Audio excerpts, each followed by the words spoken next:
how many hours a day you waste or how many hours a week you waste. And the classic answer is something like 4 to 6 hours a day. You know, inefficient studying, watching things on YouTube that not only do you not want to watch, that you don't even care about, that make you feel horrible about watching after you're done. And so if your life isn't everything it could be, you would ask yourself, well, what would happen if you just stopped wasting the opportunities that are in front of you? I should lose weight. I should work out. I should work harder. And then you know what? People don't do their shoulds. They get mad at themselves. And suddenly the thing you said should happen has to happen. That's when human beings change. Let's make it happen right now. Me and you, let's make it happen right now. Me and you, because you're smart enough. Progress has been made, but you got to keep on working. It's like God. You can't find the illusion that we have made it. No, let me tell you something. You got to keep on working.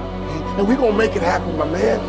Hey, sister, we're going to make it happen, but you got to get out your comfort zone. Because the next time you get an opportunity, you got to be ready.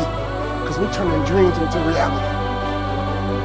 Just start working at it just a little bit, but do find out what your work is and hold on to it and don't let your dream go. Don't let it go. Unless you've made some major mistakes in life, you haven't started living yet. So a lot of people, if you've never made any major blunders, made some major mistakes, lost some serious money, taken some serious risks, you haven't started living yet. Going through life quietly, tiptoeing safely to an early grave? No, no, no, no. You got to take some chances. You want to bring some adventure to your life.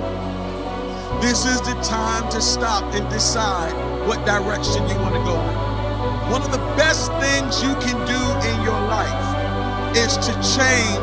Maybe on the page of your story right now, you see nothing but failure. When we read your story, what do you want us to see? That you was another failure?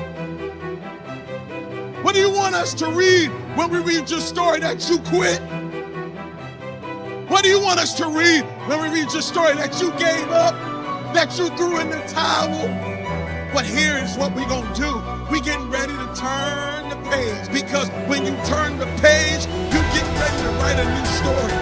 Now is the time where you're going to begin to open up your mouth and declare that I'm going to build a legacy. Waste no more time arguing what a good man should be. Instead, be one and leave a lasting legacy for the next generation. This legacy should not be measured in material wealth, but rather in the strength of character and faith that you pass on.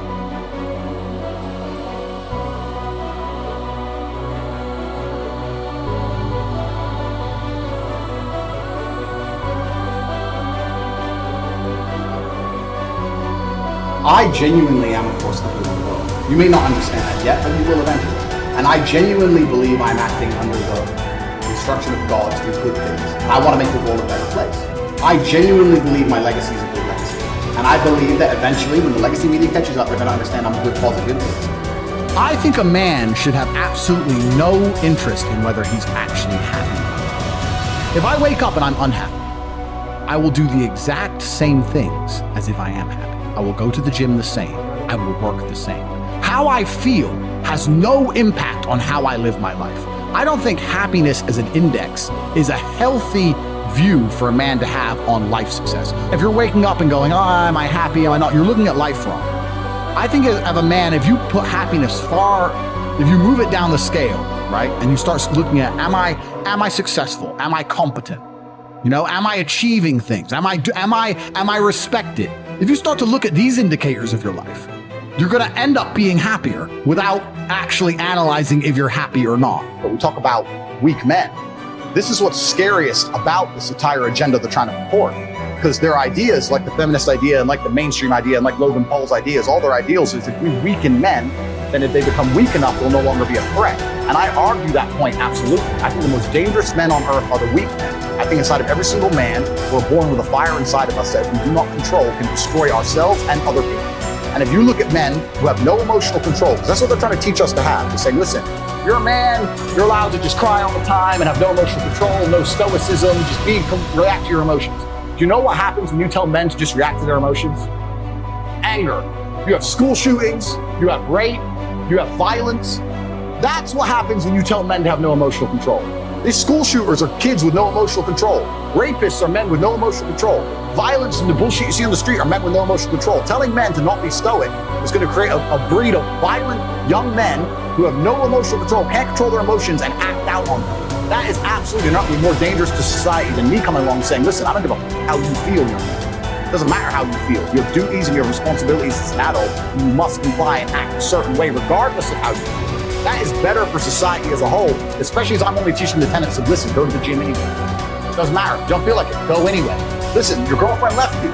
Your heart's broken. You're not allowed to stalk her. She doesn't want you. Get the over it. What I'm saying is good for the world. They're saying, no, act out your emotions. Cool, you're creating stalkers, rapists, and school shooters. These people are fucking dangerous. Knowing yourself is the beginning of all wisdom.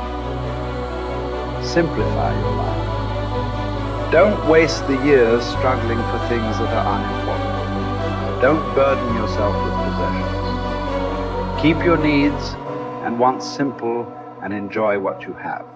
Don't destroy your peace of mind by looking back, worrying about the past. Live in the present. Simplify. Our life is what our thoughts make it.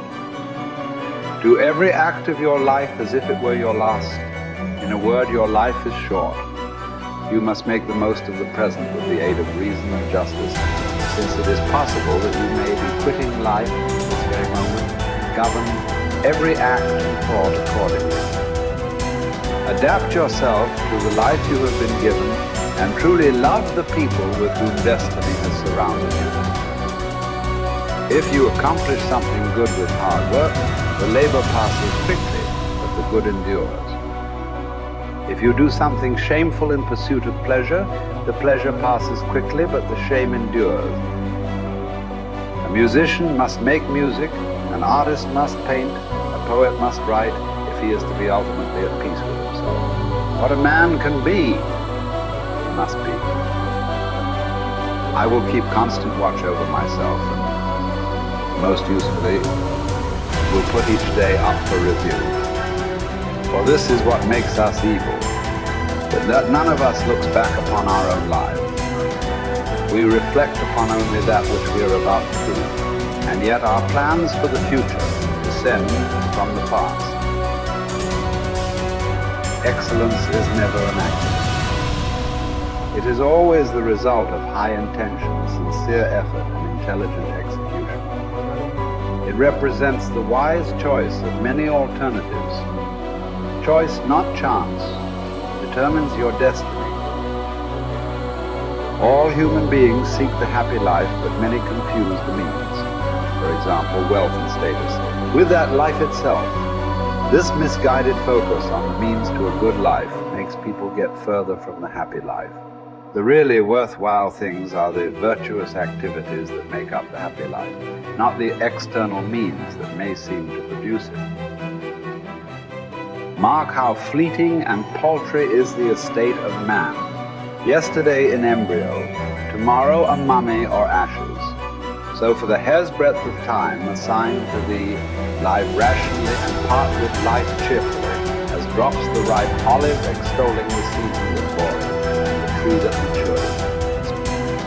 Spend your brief moment according to nature's law, and serenely greet the journey's end as an olive falls, when it is ripe, blessing the branch that bare it, and giving thanks to the tree that gave it life.